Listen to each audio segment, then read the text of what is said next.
Clavaba la última fuente de cordero asado en la mesa del comedor cuando, de repente, sonó el teléfono. Eché un vistazo a la pantalla. Era mi marido, Javier.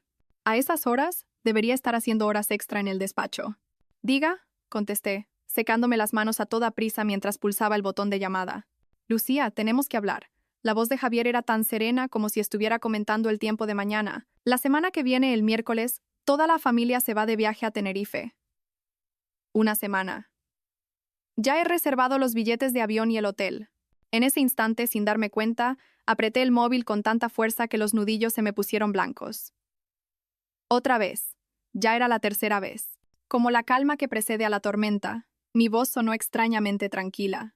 Claro, tu padre, tu madre, tu hermano Pablo y su novia, tu tía y tu primo, 6 personas. Justo. Hablé con un tono deliberadamente alegre. La villa que he reservado solo tiene 3 habitaciones, y si somos demasiados sería un lío, así que, tú no vengas. Respiré hondo. Mis ojos recorrieron la mesa, cargada con 2 platos principales y una sopa. Todo preparado con esmero. Todo lo que le gustaba a Javier. Ahora, toda esa comida, junto con mis esperanzas, estaba destinada a ir directa a la basura. Ya veo. Pues que lo paséis muy bien. Mi voz parecía un eco lejano. Sabía que lo entenderías, Lucía. Eres la más comprensiva. Pude oír el suspiro de alivio de Javier. Ah, y mientras no estoy, no te olvides de regar las flores del jardín. Y mis suculentas, ¿vale? De acuerdo. Colgué. Me quedé allí, clavada en el sitio. La pantalla del móvil se volvió negra, como una luz que se apaga dentro de mis ojos. La tercera vez. 3 años de matrimonio. Y ni una sola vez me habían invitado a ese viaje familiar anual. La primera vez, la excusa fue que acababa de sufrir un aborto espontáneo y un viaje largo sería demasiado para mí. La segunda, que mi trabajo era muy exigente y me costaría pedir vacaciones. Este año, ni siquiera se había molestado en buscar una excusa convincente. Empecé a recoger la mesa mecánicamente, tirando la comida intacta al cubo de la basura. De pronto, la muñeca me tembló y un plato se me resbaló de las manos, estrellándose contra el suelo. ¡Zas! Me quedé mirando los fragmentos esparcidos por el suelo. ¿Cómo podían parecerse tanto a mí en este momento? Como este matrimonio, brillante por fuera, pero que se hace añicos al menor contacto. El móvil volvió a sonar. El grupo de WhatsApp de la familia política. Un mensaje de mi suegra. Chicos, este año repetimos en Tenerife. Salimos el miércoles, así que no os olvidéis la crema solar. Dicen que hace mucho calor por allí. A continuación, una lluvia de emoticonos de celebración. Me quedé mirando fijamente las palabras, toda la familia. Se me arrasaron los ojos. Para ellos yo no era familia, solo era una extraña, una asistenta sin sueldo. Saqué la foto de familia que se hicieron el año pasado en Barcelona. En ella, Javier rodeaba con el brazo el hombro de su hermano Pablo. Mi suegra, con un vestido llamativo, estaba sentada en el centro y mi suegro, con gesto solemne, a un lado. Junto a ellos, su primo y la novia de Pablo de entonces. Los 7 sonreían radiantes, con el mar azul y las palmeras de fondo. Ese día yo estaba sola en casa, ardiendo de fiebre. Llamé a Javier y me dijo, tómate un paracetamol y duerme un poco. Ya verás cómo se te pasa. Estamos haciendo submarinismo y la cobertura es mala. Te dejo. Y colgó. Me dejé caer al suelo y empecé a recoger los trozos de cerámica uno a uno. Me corté un dedo y la sangre brotó, pero aquella herida no era nada comparada con el dolor que sentía en el alma. El móvil sonó de nuevo. Era una videollamada de Carla, mi mejor amiga. Me sequé las lágrimas. Recompuse la expresión como pude y contesté. Lucía, no te imaginas el cliente energúmeno que ha venido hoy al bufete. La voz de Carla se detuvo de golpe. Entrecerró los ojos y acercó la cara a la pantalla. ¿Qué te pasa? Tienes los ojos rojos. No es nada. Estaba cortando cebolla y me han empezado a picar. Intenté sonreír. A mí no me engañas. ¿Crees que te conozco desde hace más de 10 años para nada? Carla frunció el ceño. ¿Qué te ha hecho el idiota de Javier esta vez? Bajo su mirada penetrante, mi coraza se desmoronó. Se lo expliqué todo en pocas palabras, con la voz cada vez más baja, casi un susurro. Siento que soy el hazmerreír. ¿El hazmerreír? A mí me parece que los que hacen el ridículo son Javier y su familia. Lucía, por favor, espabila. Esa gente no te considera de la familia. Guardé silencio. En el fondo, ya lo sabía. Simplemente no quería admitirlo. 3 años atrás, en nuestra espectacular boda, Javier se había arrodillado y me había prometido la felicidad. La imagen seguía viva en mi memoria. ¿Cómo habíamos llegado a esto en un abrir y cerrar de ojos? Lucía, la voz de Carla se tornó seria de repente. ¿Recuerdas que firmasteis capitulaciones matrimoniales? Asentí. Fue un mes antes de la boda. Javier me propuso de repente firmar un acuerdo de separación de bienes, alegando que era una tradición en su familia. Aunque me sentí incómoda, firmé para demostrar que no iba detrás de su dinero. El chalet está a tu nombre. ¿La propiedad está clara? Fue el regalo de bodas de mis padres. Lo registramos como bien privativo, solo a mi nombre. Fruncí el ceño. ¿Por qué lo preguntas? Por nada dudó Carla. Solo quiero que te cuides un poco más. Oye, ya que su familia se va de viaje la semana que viene, ¿por qué no te vienes unos días a mi casa, para que no estés sola? Rechacé amablemente su oferta. Tras colgar, me quedé de pie junto al ventanal del salón, contemplando el césped del jardín que Javier cuidaba con tanto esmero. Este chalet lo compramos al casarnos. Mis padres pagaron la entrada y yo cubrí los gastos de la reforma con el dinero que había ahorrado durante años de trabajo. La familia de Javier aportó una cantidad mínima, pero insistieron en que su nombre figurara en la escritura. La excusa fue que un hombre necesita mantener las apariencias. La noche avanzó. Me duché y me metí en la cama como un autómata. Javier tampoco vendría esta noche. Tenía trabajo hasta tarde. Desde hacía medio año sus horas extra eran cada vez más frecuentes, y yo había dejado de preguntar. Tumbada, mirando al techo, una idea cruzó mi mente. ¿De verdad quería seguir con este matrimonio? Durante los últimos 3 años, me había esforzado por ser una buena esposa y una nuera ejemplar. Cuidé de mi marido con esmero e incluso soporté las impertinencias de mi cuñado. ¿Y qué había recibido a cambio? El vacío deliberado en el grupo de WhatsApp, las ausencias cada vez más frecuentes de mi marido y un viaje familiar anual del que siempre me excluían. El móvil se iluminó. Un mensaje de Javier. Cariño, ¿todavía despierta? La semana que viene no estaré, así que cierra bien la puerta. Ah, mamá quiere que le regales algo típico de Tenerife. Mañana compra unas cajas de regalo bonitas y déjaselas preparadas. Al leer el mensaje, me eché a reír. A reír hasta llorar. Se acabó. De verdad, se acabó. ¿Hasta cuándo piensas seguir engañándote, Lucía? Me sequé las lágrimas y le envié un mensaje a Carla. Mañana, ¿tienes un hueco? Necesito asesoramiento legal. Fuera, la luna fría brillaba en lo alto del cielo. Supe que algunas cosas ya no tenían vuelta atrás. El sol de la mañana se coló por las cortinas del dormitorio. Abrí los ojos, pero el otro lado de la cama seguía vacío. Javier, como era de esperar, no había vuelto a casa anoche. Era la 7ª vez este mes. Me levanté y abrí el armario. Mis dedos pasaron por delante de un sinfín de vestidos hasta detenerse en un elegante traje de chaqueta. Hoy lo elegí a propósito. Javier siempre decía que los vestidos me hacían parecer una esposa modélica. Me lavé la cara y me miré al espejo. Mi rostro de 29 años ya reflejaba un cansancio profundo. Las finas arrugas bajo los ojos y la piel apagada eran el testimonio de 3 años de vida reprimida. Cubrí con maquillaje las huellas del llanto de anoche. Ding dong. Sonó el timbre. Por la mirilla vi el característico pelo corto y la mirada afilada de Carla. Llevaba 2 cafés y una bolsa de papel de la que emanaba un delicioso olor a bollería. Sabía que no habrías desayunado. Nada más abrir me puso la comida en las manos.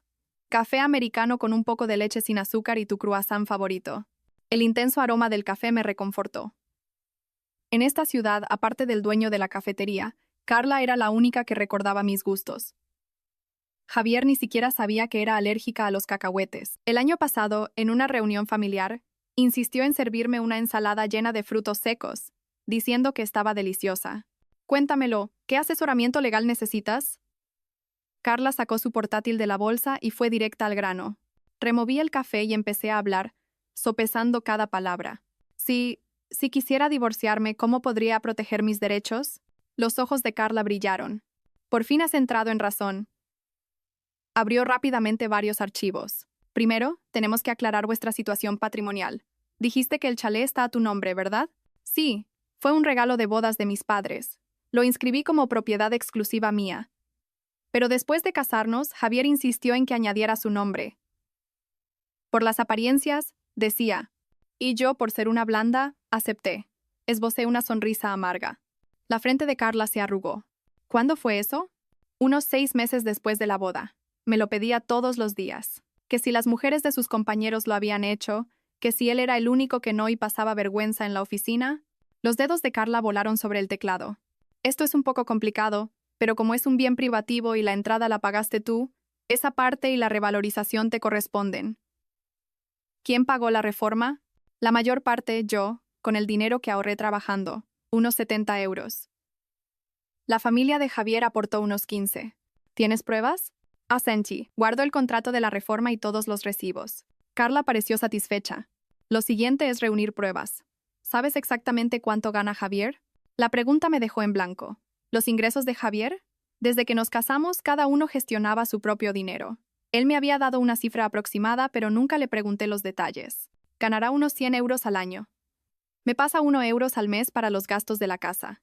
El resto, cada uno lo suyo. Las cejas de Carla casi se juntaron en el entrecejo. ¿Qué?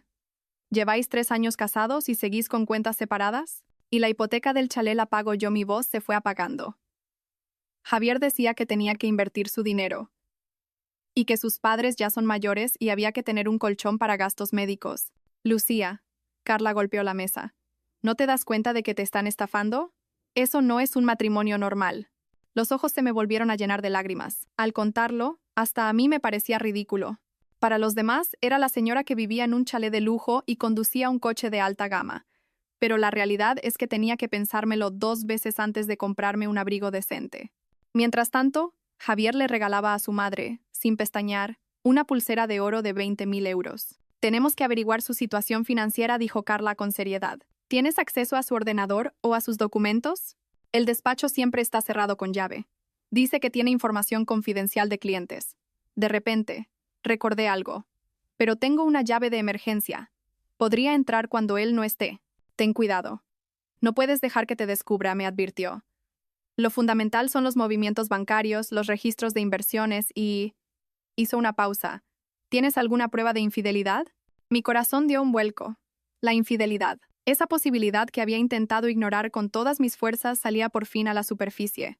Cuando Carla se fue, me quedé frente a la puerta del despacho, con la llave en la mano. Al casarnos, prometimos respetar nuestra privacidad. Por eso, nunca había entrado en su espacio personal sin permiso. Hoy tenía que romper esa regla. El sonido de la llave en la cerradura pareció anormalmente fuerte. Al abrir la puerta, un vago olor a colonia masculina me golpeó. El despacho estaba impecablemente ordenado. Los libros de derecho en la estantería estaban colocados por altura, y sobre el escritorio no había ni una mota de polvo. Revisé los cajones. En el de arriba, unos cuantos documentos de trabajo sin importancia. En el del medio, varios álbumes de fotos. Los abrí al azar. Solo había fotos de Javier y su familia. Apenas unas pocas en las que salíamos los dos juntos. El cajón de abajo estaba cerrado con llave. Esa anomalía no hizo más que aumentar mis sospechas. Mirando a mi alrededor, mis ojos se posaron en una pequeña caja fuerte detrás de la estantería. Javier la había comprado el año pasado para guardar documentos importantes. Probé con la fecha de nuestro aniversario. Error. Su cumpleaños. Error. Finalmente, introduje el cumpleaños de su madre. La caja fuerte se abrió con un clic. Dentro, había una pila de documentos bien organizados. Encima de todo, una copia de la escritura de propiedad. Al abrirla, me quedé helada. Era la escritura de mi chalet, pero en el apartado de propietarios ponía claramente Javier García y Lucía Fernández, en régimen de copropiedad. Recordaba perfectamente que al principio solo se trataba de añadir su nombre con una participación minoritaria. Seguí buscando y encontré varios extractos bancarios. El saldo de la cuenta de Javier me dejó atónita. No eran los 150 euros que él me había dicho, sino casi 1,5 millones. Además, cada mes, había transferencias regulares de entre 3 y 15 euros a una tal Valeria. En el fondo había un elegante estuche de joyería de terciopelo. Lo abrí con manos temblorosas. Dentro, un collar de diamantes que no había visto en mi vida. En el recibo, Cartier. El precio superaba los 25 euros. La fecha de compra era el día de mi cumpleaños del año pasado. Pero mi regalo había sido un simple ramo de rosas. Debajo del estuche había otra foto. Javier abrazaba a una mujer joven junto a la piscina de un resort. Llevaban ropa de baño a juego y sonreían radiantes. En el reverso, con mi amor Valeria, en Tenerife, agosto de 2023. Justo la semana que él dijo que tenía un viaje de negocios. El mundo se me vino encima. Tantas horas extra, sus evasivas, los gastos inexplicables, todo encajaba. La vibración del móvil casi me hizo soltar la foto. Era Javier. Cariño, hoy no llego a cenar. Tengo una cena de empresa. Me quedé mirando el mensaje y luego me fijé en su foto de perfil de WhatsApp. Estaba sentado en un restaurante de lujo. En la lente se reflejaba la copa de vino y una mano con las uñas pintadas de rojo al otro lado de la mesa. Al ampliar la imagen, en el reflejo de la ventana se adivinaban las siluetas de él y una mujer de pelo largo. En ese momento mi mente se aclaró de una forma extraña. Todas mis dudas y mi autoinculpación habían encontrado respuesta. No era paranoica ni sensible. Simplemente era una idiota a la que estaban engañando. Con calma, fotografié todas las pruebas y se las envié al correo encriptado de Carla. Luego, lo volví a colocar todo en su sitio. Cerré la caja fuerte y salí del despacho. A las 10 de la noche, Javier llegó a casa oliendo a alcohol. Sentada en el sofá del salón, lo observé, con la mirada vacía, mientras se quitaba los zapatos tambaleándose. «Cariño, ¿aún despierta?» Se acercó para besarme, pero giré la cabeza. «Hueles a perfume». «No me gusta», dije con voz plana. Javier se detuvo un instante y luego se rió. «Ha sido por trabajo, cariño. Se me debe de haber pegado un poco. Esos clientes se echan colonias muy fuertes». «Ah, sí». Lo miré directamente a los ojos. «¿Esa tal Valeria también es una clienta?» La expresión de Javier se congeló. La borrachera pareció desvanecerse a la mitad. ¿De qué estás hablando?» «De nada». Me levanté. «Se me ha ocurrido. Debes de estar agotado, teniendo que agasajar a esa clienta tantas veces al mes». El rostro de Javier pasó del rojo al blanco. «Lucía, escúchame. Te lo puedo explicar». «No hace falta que expliques nada», le corté. «Estoy cansada, me voy a dormir». «Mañana tengo que ir a comprar las cajas para los regalos de tu madre. ¿No lo habías olvidado?» Me di la vuelta y entré en el dormitorio. Javier se quedó solo en el salón, con una expresión de desconcierto total. Al cerrar la puerta, me apoyé en ella. Oí sus pasos nerviosos fuera y su voz susurrando por teléfono. Sin duda estaba avisando a esa tal Valeria. El móvil se iluminó. Un mensaje de Carla. «Pruebas recibidas. Con esto está perdido. Ven mañana al bufete y hablamos en detalle. Y esta vez, hazme caso en todo».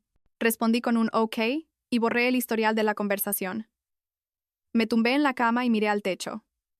Mi mente estaba extrañamente en calma. La antigua Lucía se habría pasado la noche llorando, pero la de ahora solo sentía ganas de reírse. Javier abrió la puerta con cuidado y se tumbó a mi lado, como si no hubiera pasado nada.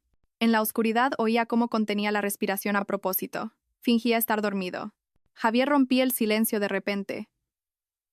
«¿A qué hotel vais a ir en Tenerife?» Su cuerpo se tensó visiblemente. «Ah, a un resort normal, uno con el que la empresa tiene un convenio». «Ah, ¿sí?» Solté una risita. «No será el Hotel Bahía del Duque otra vez, ¿no?» Dicen que las villas con piscina privada son carísimas. Javier se incorporó de un salto. «¿Tú? ¿Me has estado espiando?» ¿Espiar? Me giré para mirarlo. La luz de la luna iluminaba su rostro, deformado por el pánico y la ira. «¿Hace falta? Se te olvidó bloquearme en Facebook». 8 de noviembre del año pasado. Check-in en el Hotel Bahía del Duque. Por cierto, el collar de Cartier de la foto era precioso. El rostro de Javier se crispó. «Lucía, ¿te atreves a mirar mi móvil? Comparado con que tú me pongas los cuernos, que yo te mire el móvil no es para tanto. ¿No crees?» Me levanté y encendí la lámpara de la mesilla. 3 años de casados, con cuentas separadas. Yo como una idiota sirviendo a toda tu familia, y resulta que tú tenías a otra por ahí. Javier, de verdad no me decepcionas. El rostro de Javier palideció y de repente agarró la almohada y la lanzó con todas sus fuerzas contra la pared. «Basta. ¿Crees que lo hice porque quise? Estoy harto de verte esa cara larga todos los días al llegar a casa. Valeria es 100 veces más cariñosa que tú. Ella sí que sabe cómo hacer feliz a un hombre». Observé en silencio su arrebato de locura. De repente me pareció todo tan ridículo. ¿Este era el hombre por el que me había enfrentado a mis padres para casarme? Un cobarde que, después de ser infiel, todavía tenía el descaro de culpar a otros. «De acuerdo. Divorciémonos», dije con ligereza. «Tú te vas con esa tal Valeria y yo vivo mi vida tranquila». «¿Divorcio?» Javier soltó una carcajada como si hubiera oído el chiste del siglo. «Ni en sueños. La mitad de este chalet es mío. Si te divorcias, ¿de qué vas a vivir? Con tu sueldecito no te llega ni para pagar la hipoteca». Así que era eso. Lo tenía todo calculado. Estaba seguro de que nunca me atrevería a pedir el divorcio. Al ver su cara de suficiencia me eché a reír. Bueno, ya veremos. Javier no esperaba esa reacción y se quedó sin palabras. Volví a tumbarme, apagué la luz y le di la espalda. Sentí su mirada de desconcierto e ira clavada en mi espalda en la oscuridad. «Lucía», dijo finalmente, rechinando los dientes. «Ni se te ocurra hacer ninguna tontería. A ese chalet le tengo echado el ojo desde hace tiempo. Mi hermano Pablo se casa y necesita una casa. Así que era por eso. Cerré los ojos. Las uñas se me clavaron en las palmas. Toda la familia lo había planeado desde hacía mucho tiempo. Comer de lo mío, vivir en mi casa y al final quitármela para casar al cuñado. Javier empezó a roncar. No pegué ojo en toda la noche. Al amanecer me levanté en silencio. Recogí algunas cosas imprescindibles y los documentos importantes, y salí de casa sigilosamente. El aire de la mañana era especialmente fresco. Respiré hondo y llamé a Carla. Carla, lo he decidido. Voy a recuperar todo lo que es mío. Al otro lado de la línea, la voz de Carla estaba llena de determinación. Así se habla. Te espero en el bufete. La guerra ha empezado. Colgué y paré un taxi. Por el retrovisor, vi cómo el chalet en el que había vivido durante 3 años se hacía cada vez más pequeño. Esta vez no iba a flaquear. El bufete de Carla estaba en la planta 28 de un edificio acristalado en el barrio de Salamanca. Me senté en la sala de reuniones. Delante de mí, Carla había impreso todas las pruebas. La situación es peor de lo que pensaba, dijo, ajustándose las gafas. Según estos movimientos bancarios, en los últimos 2 años Javier ha transferido un total de 330 euros a esa tal Valeria. Esto es un claro acto de disipación del patrimonio conyugal. Asentí en silencio. Mis dedos repasaron inconscientemente esas frías cifras, 330 euros. El equivalente a mi sueldo de varios años. Y él se lo había dado tan fácilmente a otra mujer. Pero lo más grave es esto. Carla desplegó un fajo de papeles. He consultado el historial de crédito de Javier. Hace 3 meses pidió un préstamo de 800 euros. El propósito. Reforma de la vivienda. Pero en vuestro chalet no había ningún plan de reforma reciente, ¿verdad? 800 euros. Levanté la cabeza de golpe.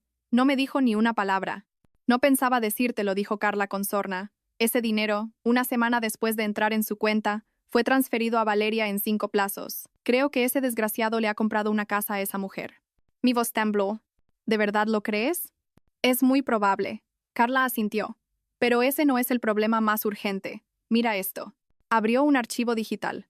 Contenía una transcripción de las conversaciones de WhatsApp entre Javier y su hermano Pablo. Esto lo he conseguido por una vía especial, explicó Carla.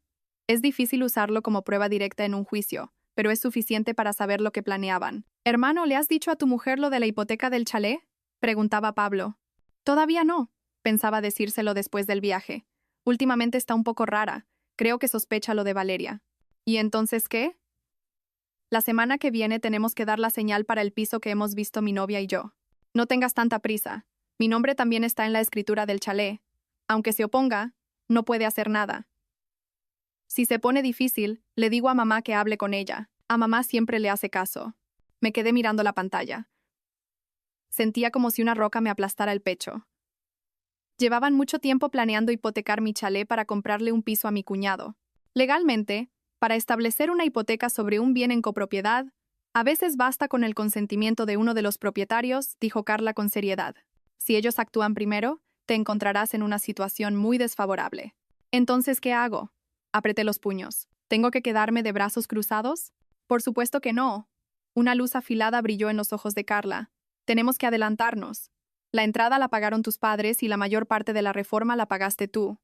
Tienes pruebas de todo. Podemos alegar que Javier es el principal culpable de la ruptura del matrimonio y solicitar una nueva división de bienes. Me quedé pensando un momento y de repente se me ocurrió algo. Carla, ¿y si pudiera demostrar que la escritura de copropiedad fue falsificada por Javier? Los ojos de Carla se iluminaron. ¿Tienes pruebas? No estoy segura, pero recuerdo perfectamente que al principio era una copropiedad con cuotas de participación. Además, el sello y la firma en la escritura de la caja fuerte me parecieron un poco diferentes. Esto podría ser nuestro punto de inflexión, exclamó Carla, golpeando la mesa emocionada. Si demostramos que la escritura fue falsificada, no solo la hipoteca sería nula, sino que Javier podría enfrentarse a cargos penales. Trazamos un plan general. Primero, tenía que recopilar más pruebas en secreto. Segundo, verificar rápidamente la autenticidad de la escritura. Y por último, preparar la demanda de divorcio. Al salir del bufete, Carla me dio un juego de llaves. Es un pequeño apartamento que tengo. Ahora está vacío. Quédate allí de momento. No vuelvas al chalet. Javier acorralado podría hacer cualquier cosa. La abracé, agradecida. Al salir del edificio, la luz del sol me deslumbró. Sonó el móvil. Era una llamada de Javier. Respiré hondo y contesté. «Lucía, ¿dónde te has metido?» La voz de Javier estaba cargada de ira. «Me ha llamado mi madre. Dice que todavía no le has enviado las cajas de regalo. Las necesita para mañana. Casi me eché a reír, con la que estaba cayendo, y su primera reacción era regañarme por no haber cumplido un recado de su madre. Estoy fuera. Tengo unos asuntos que resolver, dije con calma. Las cajas están encargadas. Se las entregarán directamente en casa de tu madre esta tarde. Javier pareció desconcertado. No esperaba que fuera tan cooperativa. Ah, bueno, vale. Oye, lo de anoche. ¿Anoche? Pregunté deliberadamente. Estabas muy borracho. No parabas de decir tonterías. Hubo un silencio de unos segundos al otro lado de la línea. Sí, estaba muy borracho. No me acuerdo de nada. Bueno, ¿cuándo vuelves a casa? Creo que tardaré. Ha surgido algo urgente en el trabajo. No me esperes, cena tú. Me inventé una excusa y colgué. Fui directa al registro de la propiedad. Con una copia de la escritura original y mi DNI, conseguí consultar el historial registral del chalet. Efectivamente, allí constaba claramente: copropiedad con cuotas de participación. Lucía Fernández 70%, Javier García 30%. Sin embargo, la escritura actual indicaba una copropiedad al 50%. Eso significaba que Javier había falsificado los documentos de alguna manera. Contuve la euforia, hice una foto inmediatamente y se la envié a Carla. ¡Bingo! El cabrón falsificó el tipo de copropiedad. Esta vez está acabado. ¡Genial!, respondió Carla al instante. Ahora necesitaba conseguir el original de esa escritura falsificada. No sería fácil. Javier, sin duda, la escondería a conciencia. Decidí arriesgarme y volver al chalet una vez más. A las 4 de la tarde, aproveché que Javier estaba en una reunión en la oficina para volver. Nada más abrir la puerta, noté que algo no iba bien. El salón estaba revuelto y los cajones de mi tocador, abiertos de par en par. Alguien había estado buscando algo. Subí al segundo piso en silencio. Oí un ruido en el despacho. Por la rendija de la puerta, vi a Javier, sudando a mares, rebuscando entre papeles. No paraba de maldecir en voz baja. Había vuelto a casa antes de lo esperado para buscar la escritura. Bajé sigilosamente y cerré la puerta de entrada con un portazo deliberado. «Cariño, ya estoy en casa». Desde arriba se oyó un ruido de sorpresa, seguido de la voz de Javier, tratando de parecer tranquilo. «Ah, hola, cariño». Estaba en el despacho buscando unos papeles. Subí y abrí la puerta del despacho. Javier estaba de pie junto al escritorio, forzando una sonrisa, pero las gotas de sudor en su frente y el pelo revuelto delataban su nerviosismo. «¿Por qué has vuelto tan pronto?», le pregunté, fingiendo preocupación. «Ah, no había mucho que hacer en la oficina. Oye, ¿has visto la escritura de la casa? Necesito unos documentos para pedir un préstamo en el trabajo», tal como esperaba. Por dentro, sonreí con frialdad, pero por fuera puse cara de desconcierto. «¿No está en la caja fuerte?» «He mirado y no está», dijo Javier, nervioso. «¿No la habrás guardado en otro sitio? Piensa bien». Fingí pensar y luego dije: «Ah, ¿recuerdas que el mes pasado nos pidieron en la administración de la finca actualizar los datos de los propietarios? La cogí para hacer una fotocopia y... claro, la tiene mi madre. Me dijo que quería verla y se la dejé». El rostro de Javier se puso blanco como el papel. «¿Qué? ¿Cómo se te ocurre darle algo tan importante a otra persona?» «¿Mi madre es otra persona?», repliqué. «Además, en la escritura también está mi nombre. ¿Qué problema hay en que la tenga mi propia familia?». Javier se quedó sin palabras. Se le hinchó una vena en la frente. «Ve a buscarla ahora mismo. La necesito urgentemente para el trabajo. Mi madre se ha ido de viaje». «No vuelve hasta el mes que viene», dije, parpadeando con inocencia. «¿Tanta prisa tienes? Pues pide el préstamo con el apartamento que tienes a tu nombre». Javier tenía un pequeño apartamento a su nombre como bien privativo, que tenía alquilado. Por supuesto, no quería tocar su propio patrimonio. «Déjalo, ya buscaré otra forma», espetó, irritado. De repente recordó algo. «Oye, ¿de verdad no te acuerdas de nada de lo que dije anoche? Dijiste muchas cosas. Hablaste de Valeria, de Tenerife, de un collar». Observé cómo su cara se iba endureciendo, y de repente me reí. «Es broma. No dijiste nada. Te quedaste dormido como un tronco». La cara de alivio de Javier era para enmarcarla. Se acercó para abrazarme. «Cariño, últimamente he estado muy ocupado y te he descuidado. Cuando vuelva del viaje, pasaremos tiempo juntos, solo los dos». Esquivé sus brazos con habilidad. «Date prisa y haz la maleta. Mañana tenéis que coger el avión temprano». Javier retiró los brazos, incómodo, y subió al segundo piso. Viéndolo de espaldas, supe que tenía que seguir con la farsa. Lo más importante ahora era tranquilizarlo y ganar tiempo. Después de cenar, Javier recibió una llamada y salió a toda prisa, seguramente para reunirse con Valeria y planear su estrategia. Inmediatamente, registré el despacho a fondo. Finalmente, en el estante más alto, dentro de un grueso manual de derecho penal, encontré la escritura falsificada. La fotografié rápidamente como prueba y la volví a colocar en su sitio. Cuando me disponía a salir, un sobre en el cajón del escritorio me llamó la atención. Al abrirlo, me encontré, para mi sorpresa, con un contrato de préstamo hipotecario ya redactado. La tasación del chalet era de 1.2. 0 euros, el importe del préstamo, 800 euros, y el propósito, inversión familiar conjunta. Lo más aterrador era que, en la casilla de la firma del prestatario, mi firma estaba falsificada de forma muy convincente. No era la mía. Javier había falsificado mi firma. Con manos temblorosas, fotografié todas las pruebas y las devolví cuidadosamente a su lugar. Justo cuando iba a salir del despacho, sonó el móvil. Era mi suegra, Lucía. Su voz seguía siendo arrogante. Mañana me llegan las cajas de regalo, ¿verdad? Tienen que ser de las buenas, con detalles dorados. No te equivoques. Sí, suegra. No se preocupe. Está todo preparado, respondí, reprimiendo las náuseas. Y continuó con sus órdenes. Mientras estemos de viaje, no te olvides de regar las plantas de casa una vez a la semana. Las suculentas de Javier son muy caras. Ah, y en la nevera tengo unos encurtidos que hice. La semana que viene ya estarán listos, así que sácalos y ponlos a secar al sol. Le respondí con monosílabos mientras miraba el reloj. Ya eran las 10 de la noche. Javier aún no había vuelto. Colgué y decidí no esperar más. Recogí algo de ropa y los documentos importantes y salí del chalet para ir al apartamento de Carla. Por el camino, llamé a mis padres y les expliqué la situación a grandes rasgos. Contrariamente a lo que esperaba, mi padre no me regañó por no haberle hecho caso. Al contrario, me dijo con firmeza: «Hija, tomes la decisión que tomes. Tu familia siempre estará de tu lado. Ese chalet te lo dimos a ti. No dejes que la familia de ese hombre te lo quite». Al otro lado de la línea, oí llorar a mi madre. «Hija mía, tonta, ¿cómo has podido pasar por todo esto sin decirnos nada antes?». Al colgar, por fin me derrumbé. Lloré a mares en el asiento trasero del taxi. No estaba luchando sola. Simplemente, mi orgullo me había impedido mostrarme vulnerable ante mi familia. El apartamento de Carla era pequeño pero acogedor. Me di una ducha caliente y, tumbada en la cama, repasé mis hallazgos. Los delitos de Javier eran cada vez más evidentes: infidelidad, ocultación de patrimonio, falsificación de documentos y de firma en un contrato. Cualquiera de ellos era suficiente para que pagara un alto precio ante la justicia. El móvil se iluminó. Un mensaje de WhatsApp de Javier. «Cariño, me ha surgido un viaje de trabajo de imprevisto. Estaré fuera unos días. Me reuniré con la familia directamente desde Tenerife. Lo del chalet lo hablamos a la vuelta». Sonreí con desdén y no respondí. Entré en Facebook y vi que Valeria había publicado algo nuevo. «Gracias por venir. El mejor regalo». La foto adjunta mostraba una pulsera de Cartier y la mano de un hombre.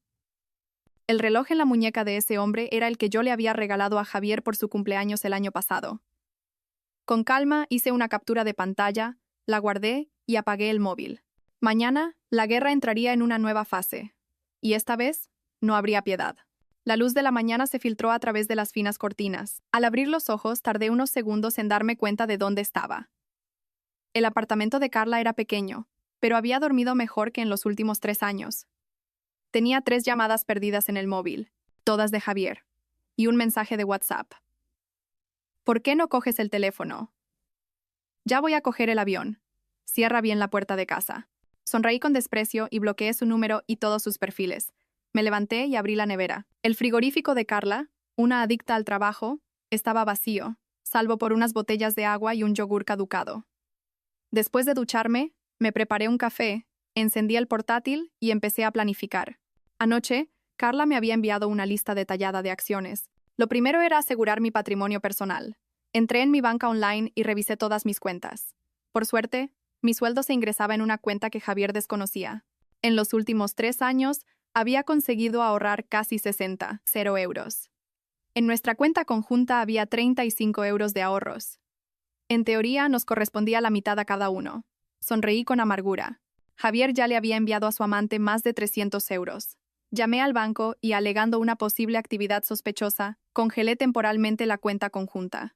Así, Javier no podría sacar dinero durante su viaje. Lo siguiente era lo más importante, el chalé. Siguiendo el consejo de Carla, tenía que denunciar la pérdida de la escritura y solicitar un duplicado rápidamente.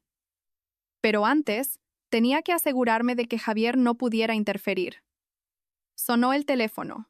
Era mi padre. Hija, he hablado con mi viejo amigo, el abogado Jiménez.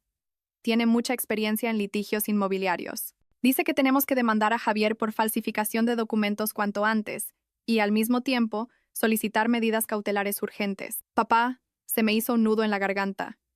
Siento no haberos hecho caso. ¿Qué tontería es esa?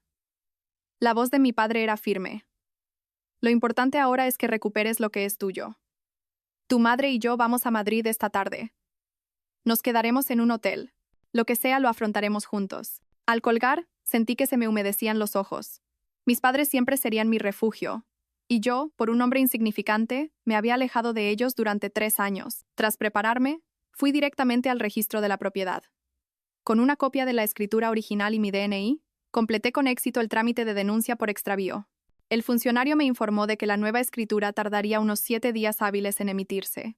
Si alguien intenta hipotecar la propiedad con la escritura denunciada, ¿sería válido? Pregunté con cautela. El funcionario negó con la cabeza. Una vez que se publica el anuncio de extravío, la escritura anterior pierde su validez inmediatamente. Pero si le preocupa la seguridad de su vivienda, puede solicitar una anotación preventiva de prohibición de disponer. Así, durante un tiempo, nadie podrá realizar ninguna transacción con esa propiedad. Eso era exactamente lo que necesitaba. Rellené la solicitud de inmediato. En el apartado de motivos escribí claramente: presunta falsificación de documentos por parte del copropietario. Al salir del registro, suspiré aliviada. El chalé, por ahora, estaba a salvo. Por muchos bancos que recorriera Javier con esa escritura falsificada, no conseguiría ni un euro. Sonó el móvil. Un número desconocido. Al contestar, una voz se presentó como el agente inmobiliario de Inmobiliaria Sol. ¿La señora Lucía Fernández? La llamo por el encargo de venta de su chalé. Ha aparecido un comprador dispuesto a pagar 1.15. 0 euros. ¿Cuándo podríamos reunirnos para negociar? Me quedé de piedra. ¿Cómo dice? Yo no he puesto mi casa a la venta. Al otro lado de la línea, el agente también pareció desconcertado.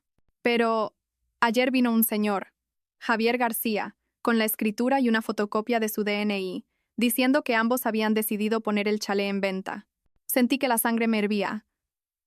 Javier, ese desgraciado, se me había adelantado. Escúcheme bien, señor agente, dije, conteniendo la rabia. Ese encargo es fraudulento. La escritura ha sido denunciada por extravío y se está emitiendo una nueva. Si su agencia procede con esta operación sin seguir los cauces legales, prepárense para recibir una demanda de mis abogados. Colgué e imediatamente llamé a Carla. Ao oírlo, se puso furiosa. Ese Javier es un sinvergüenza. Lucía, tenemos que darnos más prisa. ¿Y ahora qué hago?, pregunté. Podría haber contactado con otras inmobiliarias. Primero, tenemos que notificar a las principales agencias inmobiliarias y bancos que el chalé está en litigio. Segundo, demandar a Javier inmediatamente por falsificación de documento público y de firma. Y por último, Carla hizo una pausa. ¿Y si vendes el chalé? ¿Venderlo? La idea me sorprendió. En esa casa había invertido mucho esfuerzo. Desde los planos hasta la elección de los materiales, cada rincón tenía mi toque. Pero, pensándolo bien, ¿qué sentido tenía seguir viviendo allí, enfrentándome cada día a recuerdos desagradables? Lo vendo, dije con firmeza. Pero después de recuperar la plena propiedad. Buena decisión, asintió Carla. Oye, ¿han llegado tus padres? El abogado Jiménez quiere reunirse con nosotros esta tarde. A las 3 de la tarde me reuní con mis padres y el señor Jiménez en una sala del hotel. Mi madre, al verme, me abrazó con fuerza, con los ojos llorosos. Estás muy delgada. El señor Jiménez era un hombre de mediana edad de aspecto inteligente. Revisó meticulosamente todas las pruebas que había recopilado, asintiendo constantemente. Las pruebas son muy sólidas. La conducta del señor García constituye claramente un delito de falsificación de documento privado y estafa. Podría enfrentarse a una pena de hasta 3 años de prisión. ¿Prisión? Negué con la cabeza. Yo solo quiero divorciarme rápido y recuperar mi patrimonio. No quiero llevar esto al terreno penal. A pesar de todo, han sido 3 años. El señor Jiménez comprendió mi postura y asintió. Entonces nos centraremos en la vía civil.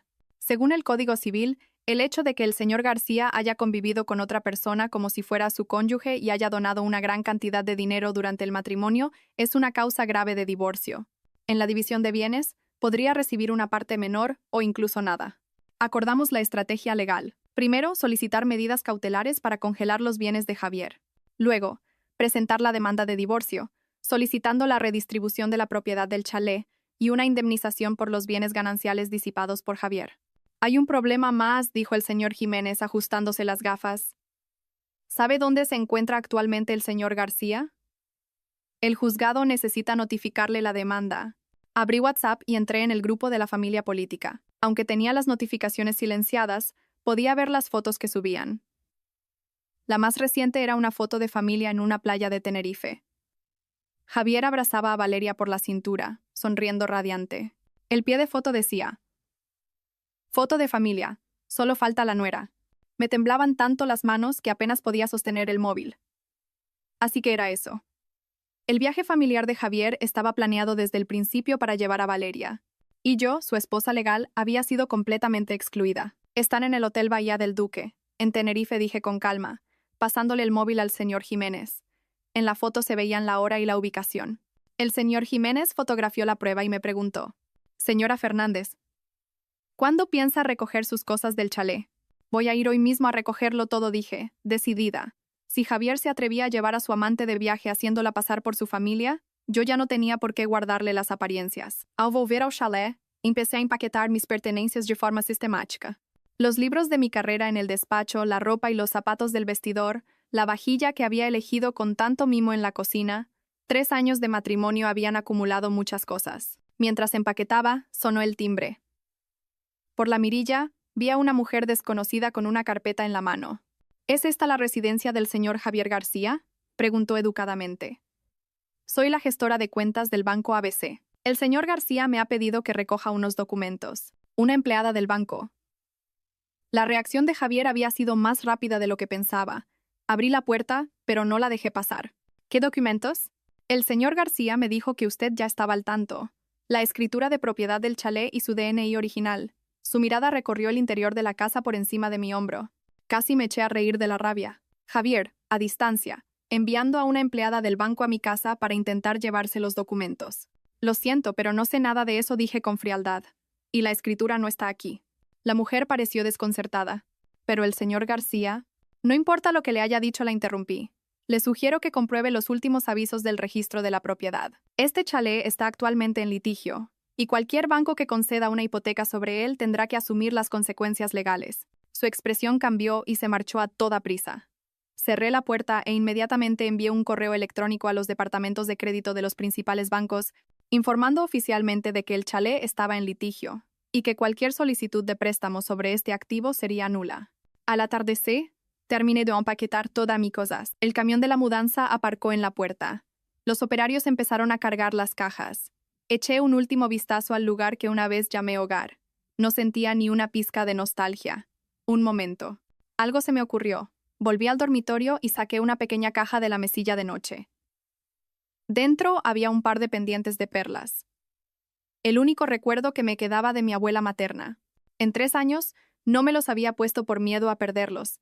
Ahora, por fin, volvían a su dueña. Cerré la puerta principal con llave y se la entregué al conserje de la urbanización, informándole de mi mudanza. Le pedí que cualquier asunto relacionado con el chalet se tratara a través de mi abogado. El conserje me conocía desde el día que me mudé. «Señora, ¿ha pasado algo?», preguntó, dubitativo. «A partir de ahora, llámeme Lucía, por favor», le corregí con una sonrisa. «Gracias por todo, conserje». Conduje hasta el hotel donde se alojaban mis padres. Me sentía más ligera que nunca. Por el camino, recibí un mensaje de Carla.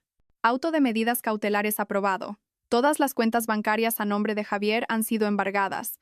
También hemos publicado el anuncio de extravío de la escritura en el BOE. Ya es legalmente efectivo. Le di las gracias y llamé al extranjero. Al otro lado de la línea estaba Emma, mi compañera de piso durante mi época de estudiante en Londres. Ahora alta ejecutiva en una multinacional. «Emma, ¿cuánto tiempo?». La voz de Emma sonaba llena de energía. «Oye, ¿el puesto que me comentaste en la sede de Singapur sigue vacante?». Miré al frente y pregunté con voz firme. «Creo que necesito un nuevo comienzo». Una semana después, estaba sentada en el despacho del señor Jiménez, revisando la demanda de divorcio recién redactada. El escrito detallaba las graves causas imputables a Javier: la convivencia marital con otra persona, la falsificación de documentos, la disipación del patrimonio conyugal. Cada punto estaba respaldado por pruebas contundentes. El juzgado ha admitido a trámite la demanda. La notificación se enviará de urgencia al hotel de Tenerife donde se aloja el señor García, dijo el señor Jiménez, entregándome otro fajo de papeles. Este es el auto de medidas cautelares. Todas las cuentas bancarias, acciones e inmuebles a nombre del señor García han sido embargados. Asentí y pasé a la última página. La reacción de Javier fue más virulenta de lo que imaginaba. El mismo día que recibió la notificación del juzgado, intentó volver de Tenerife, pero al tener las tarjetas de crédito bloqueadas, ni siquiera pudo comprar un billete de avión. Al final, tuvo que pedirle dinero a su hermano.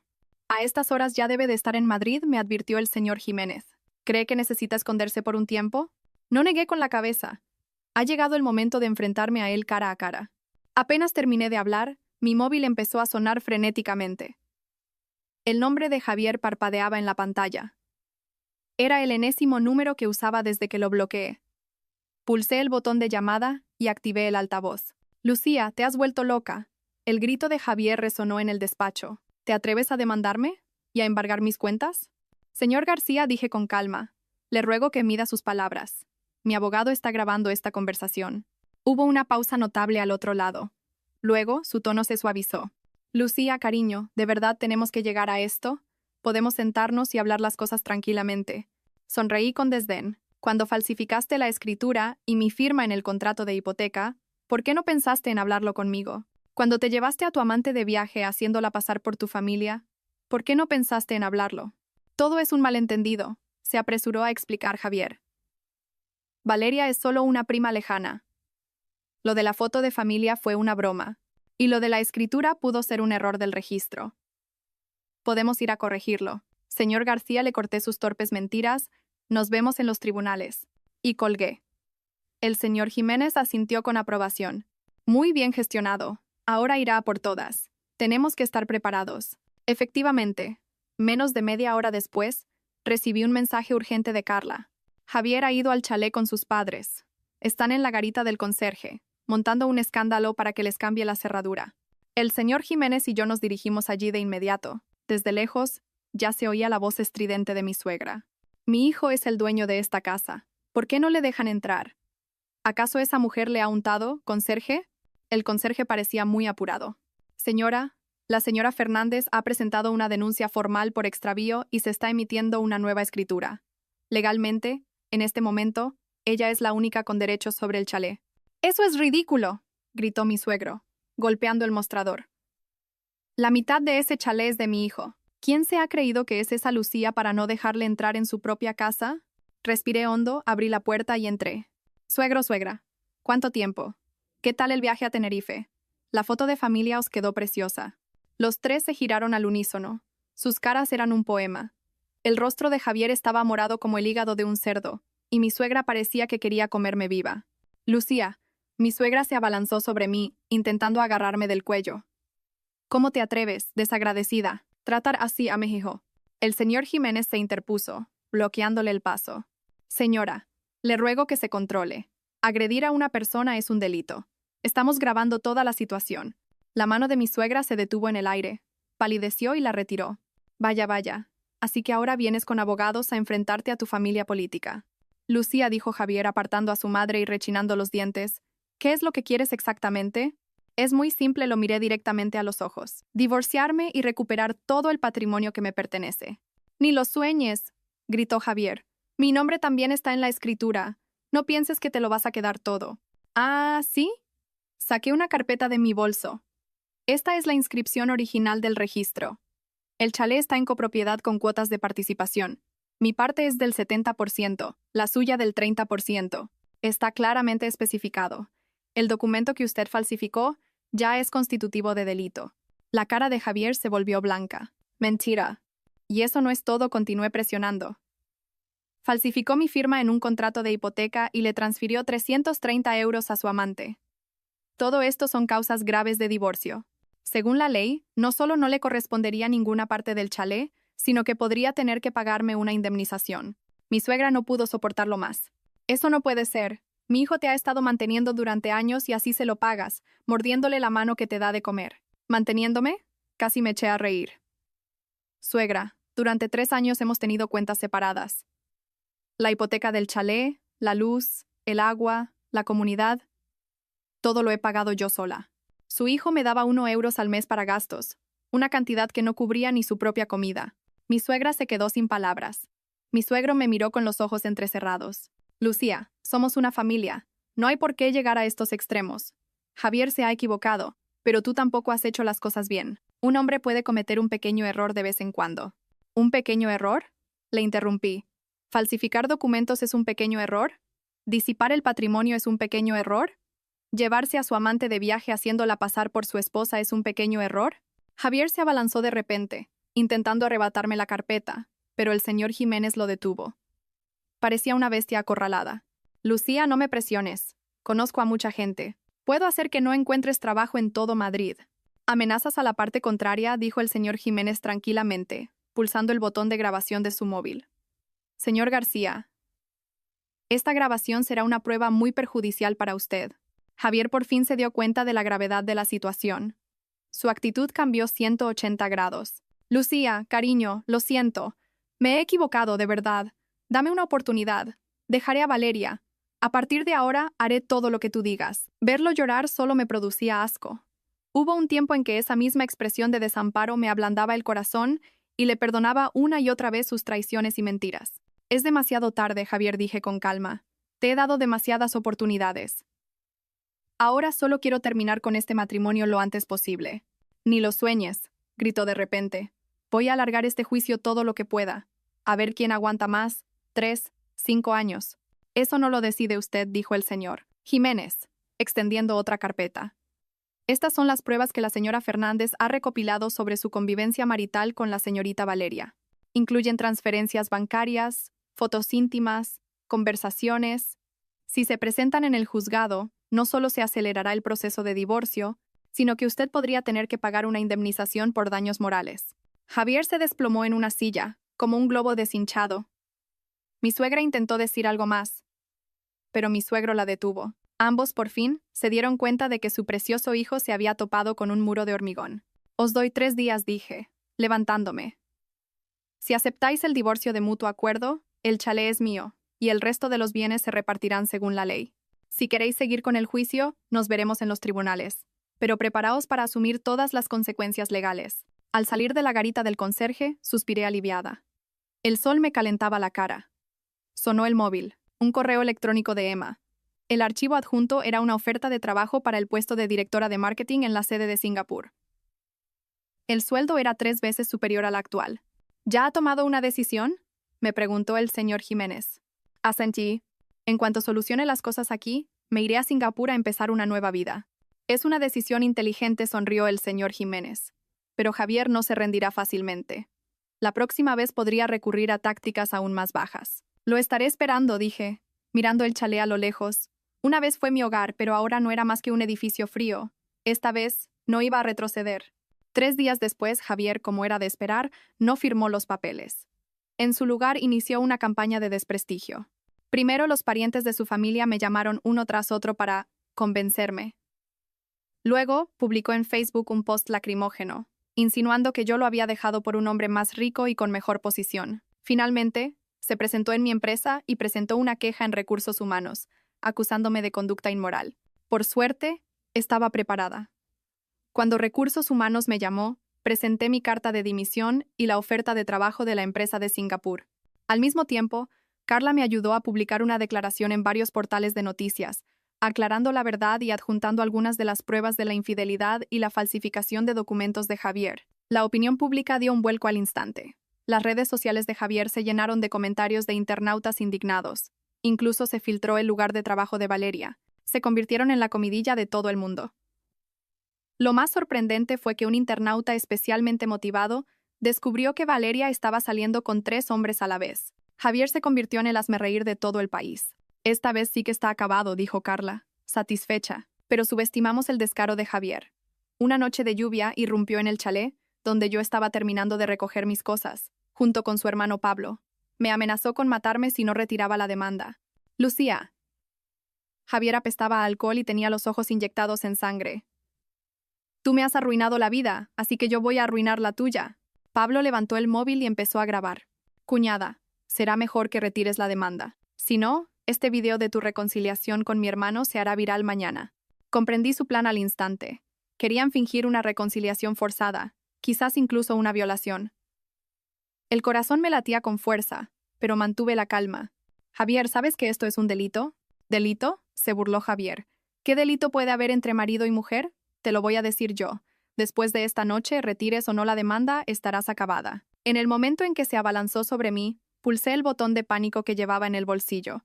Una alarma estridente sonó, y al mismo tiempo, dos compañeros de mi antigua empresa, que estaban de guardia en la casa de al lado, derribaron la puerta y redujeron a los hermanos García en el suelo. La policía está de camino, dije, mirando fríamente a Javier, que estaba inmovilizado en el suelo. Esta vez, con allanamiento de morada e intento de agresión sexual, tienes para una buena temporada en la cárcel. El rostro de Javier se volvió ceniciento, y Pablo empezó a llorar y a suplicar. Cuñada, fue idea de mi hermano. Por favor, perdónanos. A lo lejos, se oía la sirena de la policía acercándose. Supe que la farsa, por fin, había terminado. El último y desesperado intento de Javier me había dado la oportunidad de librarme de él para siempre. Cuando la policía le estaba poniendo las esposas, se giró de repente y me preguntó, «Lucía, ¿alguna vez me has querido?» Guardé silencio un momento y luego respondí con sinceridad. «Sí, pero ahora solo siento desprecio». El coche de policía se alejó y la lluvia cesó. Me quedé en la puerta del chalet mirando ese lugar cargado de tantos recuerdos. Me sentía extrañamente en paz. Mañana pondría la casa oficialmente a la venta. La semana que viene tendría lugar la primera vista del divorcio, y en un mes estaría en Singapur, empezando una vida completamente nueva. Sonó el teléfono. Un mensaje de mi madre. «Hija, he hecho tu cocido favorito. Ven a cenar». Sonreí y respondí. «Claro, mamá. Voy para allá». En el cielo nocturno brillaba una estrella. Supe que era mi guía, la que me indicaba el camino a seguir. El día antes de la primera vista del juicio de divorcio, recibí una llamada de la policía. Javier, durante su viaje a Tenerife, había utilizado la escritura falsificada para obtener un préstamo de 1.20 euros de una pequeña financiera. Ahora, la financiera había descubierto la falsificación y lo había denunciado. «Señora Fernández, usted es una de las víctimas en este caso. Necesitamos su colaboración en la investigación». La voz de la gente era seria y respetuosa. Colgué e inmediatamente llamé al señor Jiménez. Al oírlo, no pudo contener la risa. Este Javier se ha cavado su propia tumba.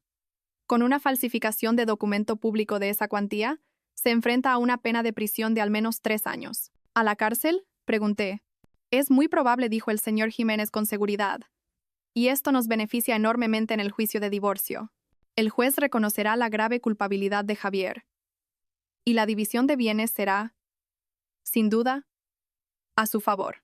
Debería haberme alegrado, pero sentí una extraña mezcla de emociones. Era irónico que 3 años de matrimonio terminaran de esta manera. El día del juicio, los juzgados estaban llenos de periodistas. Desde que mi historia se hizo viral, el caso se había convertido en un tema de interés mediático. Alguien incluso había creado el hashtag Fuerza Lucía. Javier llegó tarde, acompañado de sus padres y su abogado. En solo 2 semanas, parecía haber envejecido 10 años. Tenía los ojos hundidos y la tez cenicienta. Al verme, un destello de rencor cruzó su mirada, pero fue reemplazado rápidamente por el miedo. Sabía que se enfrentaba no solo al divorcio, sino también a un proceso penal. El juicio fue sorprendentemente rápido. El abogado de Javier intentó argumentar que las transferencias de dinero eran simples regalos entre amigos y que Valeria era una prima lejana. Pero cuando el juez vio las fotos íntimas y las conversaciones explícitas, incluso el abogado se quedó sin palabras. Respecto a la falsificación de la escritura y la firma del contrato de hipoteca, la defensa de Javier no tuvo nada que alegar. Cuando el juez le preguntó a Javier por qué lo había hecho, su respuesta dejó a toda la sala atónita. Mi hermano se iba a casar y la familia de su novia no aportaba nada. Solo quería ayudar un poco a mi familia. ¿Y por eso falsificó documentos? ¿Una firma y disipó el patrimonio conyugal?, preguntó el juez con severidad. ¿Era consciente de las consecuencias legales de sus actos? Javier bajó la cabeza y no dijo nada. Su madre, en la sala, rompió a llorar desconsoladamente hasta que un agente judicial la acompañó fuera. Durante un receso, Javier se me acercó de repente.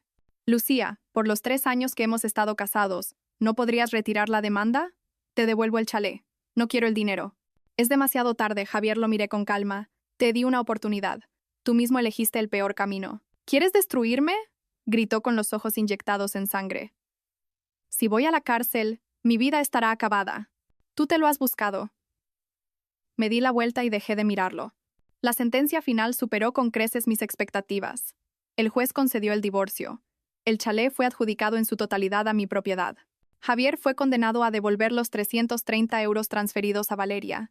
El 70% de los ahorros a nombre de Javier me fueron adjudicados como indemnización por daños y perjuicios. Además, Javier tuvo que pagar mis costas legales y los gastos del juicio. Mientras el juez leía la sentencia, el rostro de Javier se volvió ceniciento, y su madre, en la sala, se desmayó. Los periodistas disparaban sus cámaras sin parar. Bajo una lluvia de flashes, la miserable estampa de la familia García quedó inmortalizada para siempre. Al salir del juzgado, la luz del sol era deslumbrante. El señor Jiménez me dio una palmada en el hombro. Enhorabuena, señora Fernández. Se ha hecho justicia. Gracias, letrado, dije sinceramente. Sin su ayuda, no habría podido ganar de forma tan aplastante. ¿Cuáles son sus planes ahora? ¿Qué hará con el chalet? Lo venderé, dije sin dudar. Ya lo he puesto en manos de una inmobiliaria.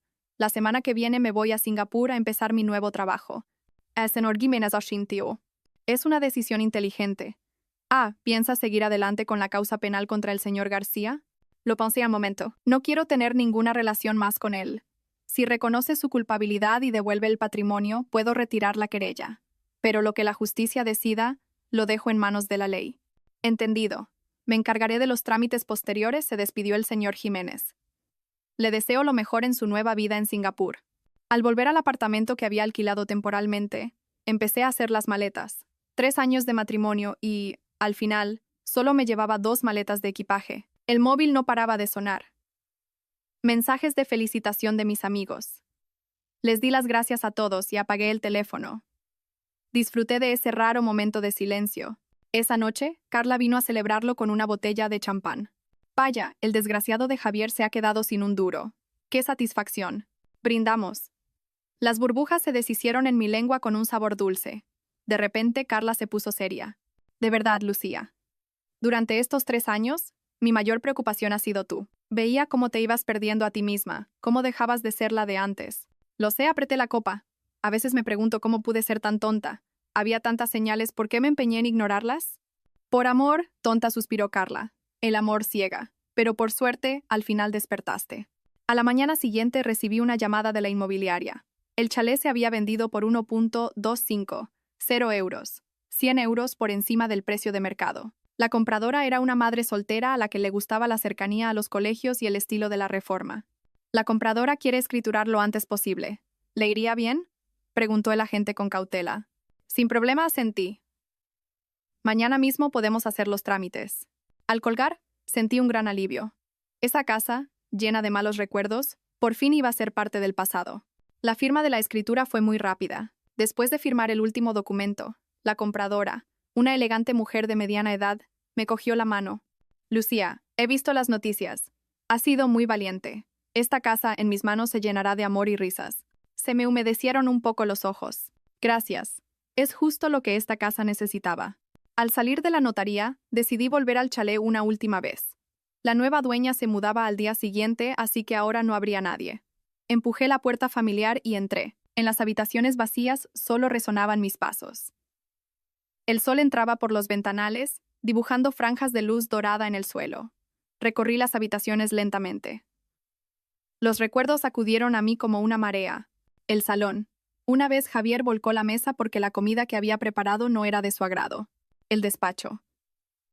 Pasaba noches enteras trabajando, cuando en realidad hacía videollamadas con Valeria. El dormitorio, a veces borracho, me obligaba a cumplir con mis deberes conyugales. Pero también hubo momentos bonitos. La cocina. Una vez preparé una gran fiesta para mis padres. La terraza. Tomaba vino con mis amigos y charlábamos hasta altas horas de la noche. El jardín. Las rosas que planté florecían cada año. Adiós, dije en voz baja, cerrando la puerta suavemente. Esta vez no miré atrás. Al salir de la urbanización, me encontré en la entrada con Pablo, el hermano de Javier. Estaba demacrado. Al verme, se sorprendió y luego corrió hacia mí. Cuñada, Digo. Lucía tartamudeó. ¿Podrías prestarme algo de dinero? A mi hermano lo han detenido. La familia de mi novia ha roto el compromiso, y mi madre está ingresada por la tensión alta. No daba crédito a mis oídos. ¿La familia García todavía tenía la cara de pedirme dinero? Pablo, dije con calma. ¿Sabes que tu hermano falsificó mi firma para hipotecar el chalet para compraros el piso a vosotros? Su expresión cambió. Yo no sabía de dónde venía el dinero. Sois increíbles. Tú y tu familia, dije con sorna. Que tu hermano esté en la cárcel, que tu madre esté ingresada y que tu boda se haya cancelado es el karma. Te aconsejo que te preocupes por tus propios asuntos. Dicho esto, me di la vuelta y me fui. Pablo, a mis espaldas, me gritó con rabia. Lucía, eres una mujer fría y despiadada. Mi hermano estaba ciego para casarse con alguien como tú. No me giré, solo agité la mano, como una despedida final. De vuelta en el apartamento, terminé de hacer las maletas. El Departamento de Recursos Humanos de la empresa de Singapur me había enviado una guía de bienvenida y consejos para buscar alojamiento. Emma también me había preparado una detallada lista de cosas que necesitaría. Una nueva vida me llamaba, una vida brillante y llena de esperanza. Esa noche mi madre me hizo una videollamada. Mi padre a su lado no paraba de preguntar cosas. Insistieron en acompañarme a Singapur, pero me negué. Mamá, papá, ya no soy una niña, dije riendo. Además, Singapur es un país increíble. No tenéis de qué preocuparos. Siempre serás nuestra niña, dijo mi madre, secándose una lágrima. Te vas tan lejos, cuídate mucho. Lo haré, la tranquilicé. Y hoy en día, con lo fácil que es viajar, podéis venir a verme cuando queráis. Colgué y me quedé junto a la ventana, contemplando la ciudad en la que había vivido casi 10 años. Bajo las luces de neón, ¿cuántas historias de amor y desamor se estarían desarrollando? La mía era solo una más. Volvió a sonar el teléfono. Era Carla. Lucía, me acaban de avisar del juzgado. El desgraciado de Javier ha confesado. La fiscalía pide 3 años para él. Me ha dicho su abogado que quiere verte una última vez. No, dije con firmeza. No tengo nada más que hablar con él. Lo sabía, rió Carla. ¿Ya tienes los billetes? ¿Quieres que te acompañe al aeropuerto? Mañana a las 3 de la tarde. No hace falta que vengas. Ya sabes que odio las despedidas. Buen viaje. De repente, la voz de Carla se quebró. Llámame a menudo. Y no te olvides de tus amigas cuando te eches un nuevo novio. ¿Qué dices? Eres mi mejor amiga. Sentí un nudo en la garganta. En cuanto me instale, te invito a Singapur. La noche avanzó. Terminé de hacer la última maleta. Apagué la luz y me tumbé en la cama. Mañana a estas horas estaría a 10.000 metros de altura, volando hacia una vida completamente nueva. Cerré los ojos y los recuerdos de los últimos 3 años pasaron ante mí como una película a cámara lenta. Dolor, traición, lucha, despertar. Al final, todo se había convertido en la fuerza que me impulsaba a crecer. Recordé una frase que había leído en alguna parte. Hay caminos que debes recorrer solo, lágrimas que debes secar tú misma y dolores que debes soportar en soledad. Pero cuando superes todo eso, te encontrarás con una versión mejor de ti misma. Mañana, el sol volvería a salir, y yo ya no sería la Lucía que aguantaba humillaciones. Aeropuerto de Changi, Singapur. Un hervidero de gente. Empujé mi carrito de equipaje y, al salir, vi a Emma con un cartel con mi nombre. Hacía 3 años que no nos veíamos. Llevaba el pelo corto y un elegante traje de oficina. Parecía aún más decidida que en nuestra época en el Reino Unido. Lucía, corrió a abrazarme con entusiasmo. Bienvenida a tu nueva vida. Emma me ayudó a instalarme en un apartamento cerca de la oficina y me invitó a probar el auténtico bak kut teh. En la mesa, me preguntó con cautela por mi divorcio. Se lo resumí brevemente. ¡Qué cabrón! Debería pudrirse en la cárcel. Sonreí y negué con la cabeza. Lo pasado, pasado está. Ahora solo quiero mirar hacia adelante.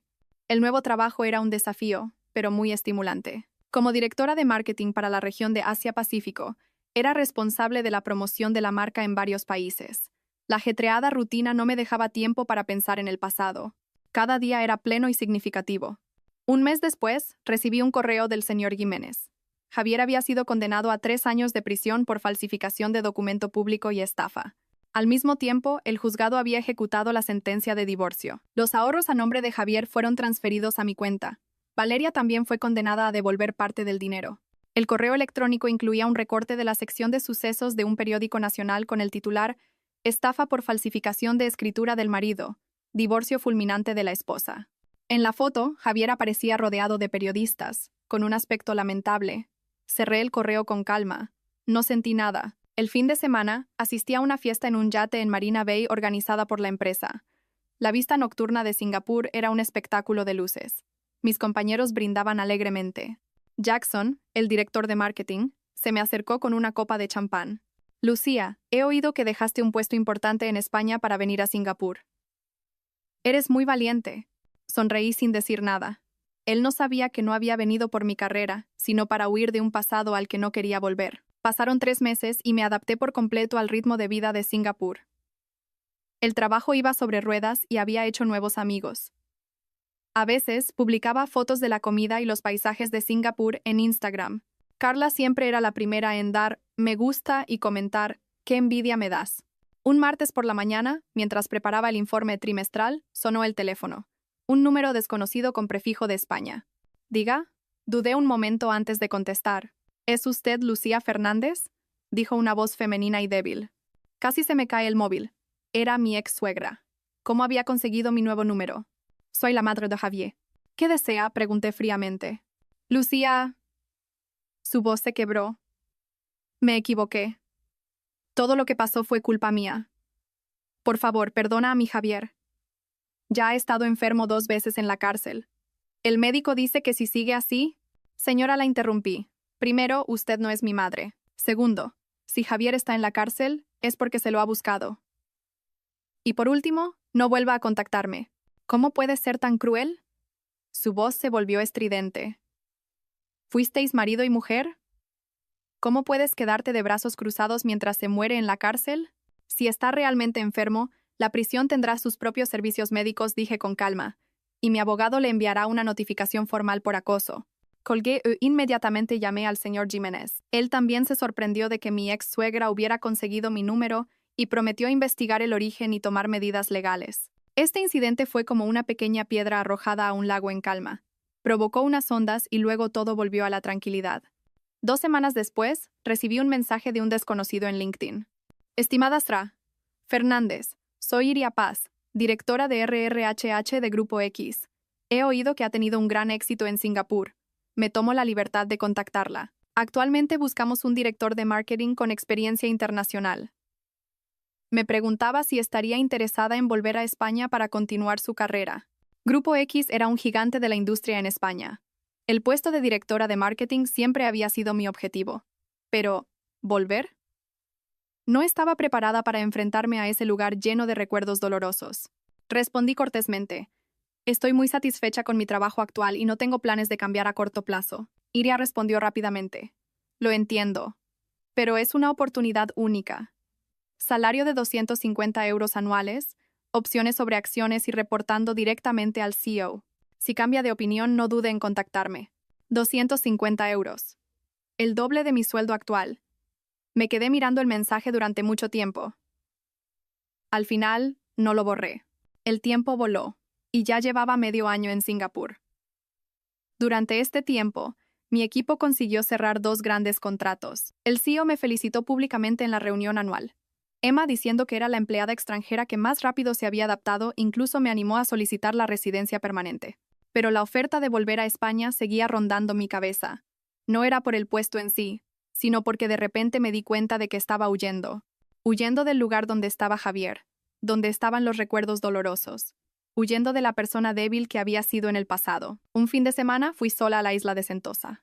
Sentada en la arena blanca, mirando el mar azul, de repente comprendí que el verdadero desapego no es huir, sino tener la capacidad de enfrentarse a las cosas, y aún así, elegir no mirar atrás. Esa noche, le escribí a Iria, expresando mi interés en hablar más. Al mismo tiempo, contacté al señor Jiménez para preguntarle si, en caso de volver, Javier y su familia podrían acosarme. El señor García sigue cumpliendo condena. Le quedan al menos 2 años para salir, respondió. Sus padres, después de la advertencia de mi bufete, no se atreverán a molestarla. Además, su reputación en España es muy buena. Muchas mujeres la consideran un ejemplo de lucha contra la violencia doméstica. ¿Un ejemplo? Sonreí con amargura. Solo era una mujer normal que, acorralada, había contraatacado. Las entrevistas con Grupo X fueron muy bien. Después de una entrevista por vídeo, incluso se ofrecieron a organizar una reunión en persona en Singapur. El presidente de la región Asia-Pacífico cenó conmigo y me explicó en detalle los planes de expansión de la empresa. Señora Fernández, su trayectoria nos ha impresionado profundamente, dijo el presidente con sinceridad. No solo por su capacidad profesional, sino por la fortaleza y el coraje que ha demostrado. Esos son los valores fundamentales de nuestra cultura empresarial. Así, después de 8 meses en Singapur, decidí volver. Emma, aunque apenada, entendió mi elección. Haz lo que te dicte el corazón. Singapur siempre estará aquí para ti. Los trámites de renuncia fueron rápidos. El CEO intentó retenerme, ofreciéndome un aumento del 30%, pero lo rechacé. No era una cuestión de dinero. Necesitaba completar mi propio ritual de redención, volver al lugar que me había herido y, con la cabeza bien alta, empezar una nueva vida. Una semana antes de volver, recibí un mensaje de Carla con una noticia jugosa. Valeria le ha puesto los cuernos a tu exmarido. Fue a un vis a vis y se lió con el familiar de otro preso. Se han aliado y le han desplumado a Javier lo poco que le quedaba y se han fugado. Debería haberme sentido satisfecha, pero sentí una extraña melancolía. Javier, que tanto había calculado, al final había sido traicionado por todos. ¿Sería eso el karma? El avión aterrizó en el aeropuerto de Barajas. Era octubre, en pleno otoño. Por la ventanilla, vi el cielo azul y los ginkgos amarillos. Era una belleza sobrecogedora. Mientras esperaba mi equipaje, sonó el móvil. Un mensaje de bienvenida de Iria. Al final, añadía una frase. Mañana por la noche tenemos una fiesta de bienvenida en la empresa. El CEO quiere aprovechar para presentarla al equipo. ¿Le iría bien? Hola. Respondí afirmativamente y respiré hondo. Empujé mi carrito y salí por la puerta de llegadas. El sol, filtrándose por la cúpula de cristal, me calentaba la cara. Lucía, bienvenida a casa, me dije a mí misma. La fiesta de bienvenida de Grupo X se celebró en un restaurante en la planta 80 de uno de los rascacielos de Madrid. Elegí un traje de chaqueta rojo oscuro, profesional pero sin restar alegría a la fiesta. Directora Fernández, he oído hablar mucho de usted del CEO, el señor Ibáñez. Era un hombre afable de unos 50 años.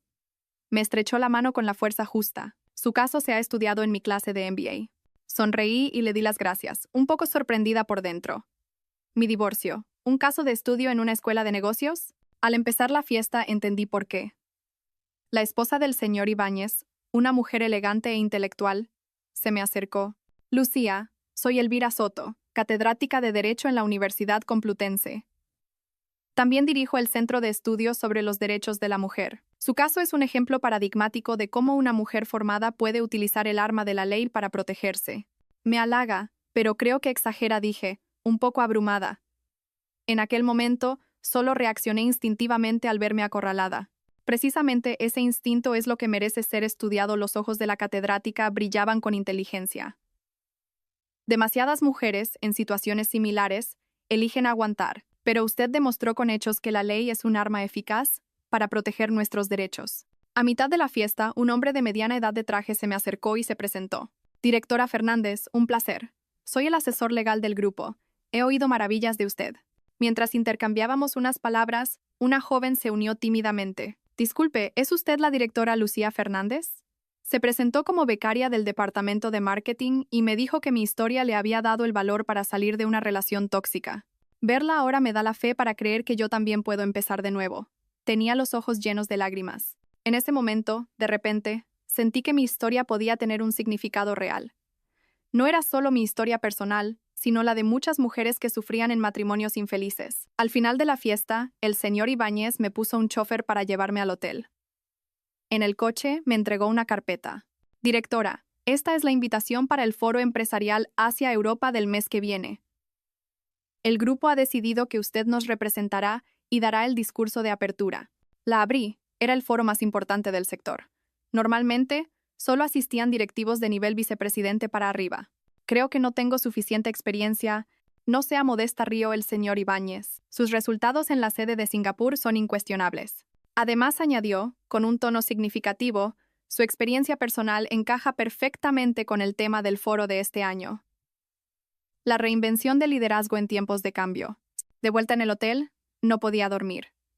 Por la ventana se veía la espectacular noche de Madrid. Un esplendor diferente al de Singapur. En apenas un año, mi vida había dado un vuelco. De ser una esposa sin respeto a ser una alta ejecutiva de una multinacional. De ser una víctima que aguantaba humillaciones a ser un ejemplo que inspiraba a otros. Sonó el móvil. Un mensaje de Carla. ¿Qué tal? ¿Primer día de vuelta y ya adaptada? A ver si nos vemos mañana. Respondí con un emoticono sonriente. Claro, tengo 1000 cosas que contarte. Al día siguiente quedé a comer con Carla en un café tranquilo. Nada más verme, me abrazó con fuerza. Vaya, directora, ese carisma se nota a 100 metros. Me reí y le di un golpecito. Déjate de tonterías y cuéntame, ¿cómo va tu ascenso a socia del bufete? Ni me hables, Carla agitó la mano. Los vejestorios siguen diciendo que soy muy joven. Pero... Bajó la voz en tono conspirador. Acabo de pillar un caso gordo. La madre de Javier ha demandado a Valeria por la restitución del patrimonio. ¿Qué? Casi escupo el café. ¿Qué culebrón es este ahora? Resulta que mi ex suegra alegaba que Valeria había estafado a Javier y le reclamaba la devolución de un total de 500 euros de donaciones. Valeria, por su parte, alegaba que era una indemnización por su juventud perdida. Las dos mujeres habían montado un espectáculo en el juzgado. La suegra llamando a Valeria zorra, y Valeria respondiendo que ella no había sabido educar a su hijo. El juez estaba alucinando, contó Carla. Divertida. Negué con la cabeza. No quería saber más de esa farsa. Javier y su desastrosa vida ya no tenían nada que ver conmigo. Ah, dijo Carla, poniéndose seria de repente. Tengo que decirte algo importante. Javier podría salir de la cárcel medio año antes por buena conducta. Mi corazón dio un vuelco. ¿Cuándo? Probablemente el mes que viene, me miró con preocupación. ¿Afectará tu decisión de volver y prosperar aquí? Lo pensé un momento y negué con la cabeza. No, Madrid es muy grande, no es fácil que nos encontremos. Además, la Lucía de ahora ya no es la que se deja pisotear. Esa es la Lucía que yo conozco. Carla levantó su copa. Por tu nueva vida. Los días siguientes fueron un torbellino. Asumí oficialmente el control del equipo de marketing y empecé a formar mi propio equipo. El discurso para el Foro Empresarial Asia-Europa lo revisé una y otra vez hasta dejarlo perfecto. El día del foro, elegí un traje a medida de color azul real. Profesional, pero sin perder la feminidad. Frente al espejo, casi no reconocía a la persona que me devolvía la mirada. Segura, imponente, con una mirada llena de convicción. A continuación, con el tema La reinvención del liderazgo en tiempos de crisis, recibamos a la directora de marketing de Grupo X, la Sra. Lucía Fernández. Entre aplausos, subí al estrado. Bajo los focos no podía ver bien las caras del público, pero eso me tranquilizó. Hace un año me encontraba en la mayor crisis de mi vida, mi voz era clara y firme. Mi matrimonio se había roto, la confianza se había desmoronado, y mi propio valor había sido completamente negado. Compartí cómo, en medio de esa crisis, me había reencontrado a mí misma, cómo había transformado el dolor en fuerza para crecer. Al final de mi discurso, dije, el verdadero liderazgo no reside en controlar a los demás, sino en controlar nuestra propia vida. Cuando tenemos el valor de enfrentarnos a nuestros miedos más profundos, descubrimos nuestra mayor fortaleza. Gracias. Todo el auditorio se puso en pie y aplaudió. Después, los asistentes me rodearon para intercambiar tarjetas. Entre ellos había pesos pesados de la industria. El señor Ibáñez, a lo lejos, me levantó el pulgar. Su cara reflejaba la alegría de haber descubierto un tesoro. En el coche de vuelta a la empresa, recibí un mensaje de un número desconocido. Lucía, he salido de la cárcel. He oído que te va muy bien. Enhorabuena. ¿Podríamos vernos una vez? Tengo tantas cosas que decirte. Era Javier. Mis dedos dudaron sobre la pantalla. Finalmente, borré el mensaje y bloqueé el número. No hay necesidad de volver sobre los pasos andados, ni de reencontrarse con las personas que dejamos atrás. El video de mi discurso en el foro se hizo viral y me trajo algunas oportunidades inesperadas. Primero, solicitudes de entrevistas de varias revistas económicas. Luego, una invitación para participar como tertuliana en un programa de televisión. Finalmente, una editorial me contactó para proponerme escribir un libro sobre liderazgo femenino. Directora, se ha convertido en la estrella de la empresa, me dijo mi joven asistente, sonriendo. En recepción dicen que últimamente le llegan muchas flores de admiradores. Negué con la cabeza y le pedí que indicara en recepción que rechazaran todos los regalos de origen desconocido. La fama es un arma de doble filo, y yo lo sabía muy bien. Un viernes por la tarde, mientras revisaba el informe trimestral, Iria llamó a mi puerta. Directora, el mes que viene es el Día Internacional de la Mujer. La Federación de Mujeres Empresarias la ha invitado como representante de mujeres de éxito a dar un discurso en un foro de alto nivel. El CEO ya ha dado su aprobación. Échele un vistazo. Recibí una invitación con bordes dorados. En ella se leía claramente: el crecimiento y el empoderamiento de la mujer en la nueva era. En la lista de ponentes invitados figuraban famosas empresarias, académicas y artistas. Mi nombre estaba entre ellos. ¿No cree que esto es demasiado para mí?, dije, un poco preocupada. No sea modesta, Iria me dio una palmada en el hombro. Directora, ¿sabe cómo la llaman en Internet? La reina del contraataque. La Juana de Arco moderna. Su historia ha inspirado a muchísimas mujeres. Esa noche, llamé a mis padres por videollamada para darles la buena noticia. Mi madre, emocionada, no paraba de llorar. Y mi padre, orgulloso, dijo que avisaría a toda la familia para que vieran la retransmisión en directo. Lucía, dijo mi madre de repente, bajando la voz, el tal Javier vino a casa hace unos días. Mi sonrisa se congeló. ¿A qué vino? Dijo que venía a pedir perdón, continuó mi padre. La verdad es que se le ve muy demacrado y mucho más educado. Dijo que sabía que se había equivocado, que no esperaba que lo perdonaras, pero que le gustaría tener la oportunidad de compensarte. Mamá, papá, ¿no le disteis mi número, verdad? Claro que no, se apresuró a decir mi madre. Tu padre casi lo echa a escobazos. Suspiré aliviada y les pedí que por favor no volvieran a recibirlo. Colgué y me quedé junto al ventanal, contemplando las luces de Madrid. La aparición de Javier había sido como una pequeña piedra arrojada a la calma de mi corazón, pero las ondas se disiparon rápidamente. El foro del Día de la Mujer se celebró con gran pompa en el Palacio de Congresos. Preparé un discurso titulado El camino de la reinvención personal de la mujer, del hogar al mundo profesional. Compartí cómo había salido de una relación tóxica y había recuperado mi propio valor. Cuando cedemos a otros el derecho a definirnos, perdemos nuestra libertad más preciada. Y el verdadero empoderamiento empieza por recuperar ese derecho. Mi voz resonó en la sala. El divorcio no es terrible. Lo terrible es no tener la capacidad de divorciarse. La soltería no es terrible. Lo terrible es no tener la capacidad de vivir sola. El público estalló en un aplauso atronador. Vi a muchas mujeres con los ojos empañados, entre ellas mi madre. Ella y mi padre habían venido a Madrid especialmente para asistir al foro. Después, una mujer de pelo cano, acompañada por un asistente, se me acercó. Reconocí a una famosa empresaria. Lucía, qué gran discurso, me cogió la mano con afecto. Las historias sinceras siempre tienen la mayor fuerza. Espero que sigas alzando la voz por las mujeres. Emocionada, no supe qué decir. Solo asentí. Los flashes de los fotógrafos no paraban de disparar, inmortalizando el momento. Esa noche, la foto ocupó la portada de los principales diarios económicos. En la recepción posterior al foro, recibí innumerables tarjetas y propuestas de colaboración. Estaba un poco cansada de atender a tanta gente cuando, en la puerta del salón, apareció una figura familiar. Era Javier. Llevaba un traje que no le sentaba bien y un ramo de flores, intentando colarse en el evento.